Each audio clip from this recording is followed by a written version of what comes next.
I was 17 when my family intervened because even though I had been struggling all those years, and now I looked like I had now it looked like something was wrong, which has over the years bothered me that that I had to look a certain way for someone to actually show up.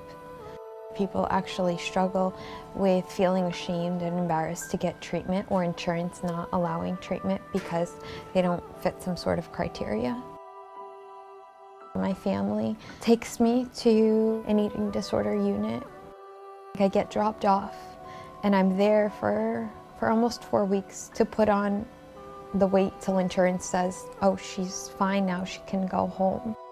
Basically, I'm in and out of this hospital a couple of times that year because no one's asking the deeper questions. That's when I learned that I had something, that there was a label to what I was going through, that it was called anorexia, that it was called an eating disorder. Putting all these different labels on you psychiatrically, that starts to affect your mind even more and your mental health, because all of our mental health matters. I wanted so much to change behaviors, and that would come from my family as well. Like, we're tired of this, we're sick of this, we just wanted it to be over.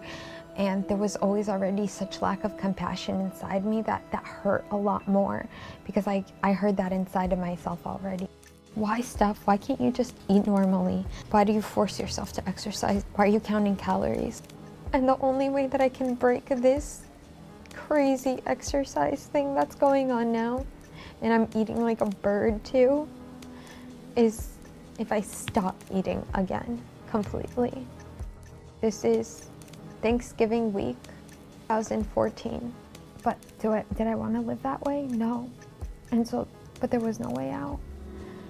I couldn't pour into myself anymore. I exhausted all of that. I exhausted the hope inside myself. Why can't I be fixed? How do I change? Just all this forceful energy. And at this point, I'm wanting to change again. And I change exercise, and it takes on another life form. I'm in bondage. I got really exhausted that no matter how much I poured into myself, no matter how much I tried to develop consistency or support, I just always ended up by myself. I couldn't take how empty everything was around me.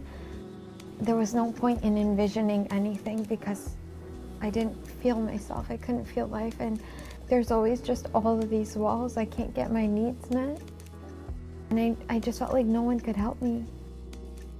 I tried everything. I really never stopped fighting. I gave it my everything. And I was having those symptoms, those liver symptoms. I could feel that weakness happening.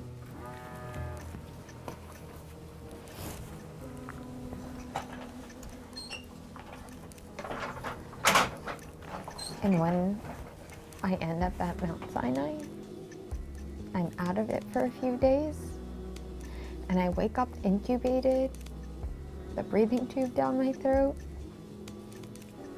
completely in shock. But it was that same sort of sensation where I wanted to close my eyes and go back to wherever I had just been, because that was the state of unconsciousness that I wanted, that rest, just wanting rest. In the end, no one can do it for me. I feel like there's seasons in our lives where we need more support around us. So I want to do whatever it takes for as long as it takes, because I think there's so much strength, there's so much power in love. It has to be an integrative approach to the whole thing, where you can't just feed me and ship me out. You know, so many women and men have died, whether it be from the symptoms, but mostly it's on account of suicide. It's because people can't persist, you know. And that has to say something. That has to say that this must be very complicated, that this must be very layered for it to be that difficult and require that kind of support. So I really want to break free inside so I can pour back into other people and be really present. So I want to be able to be present.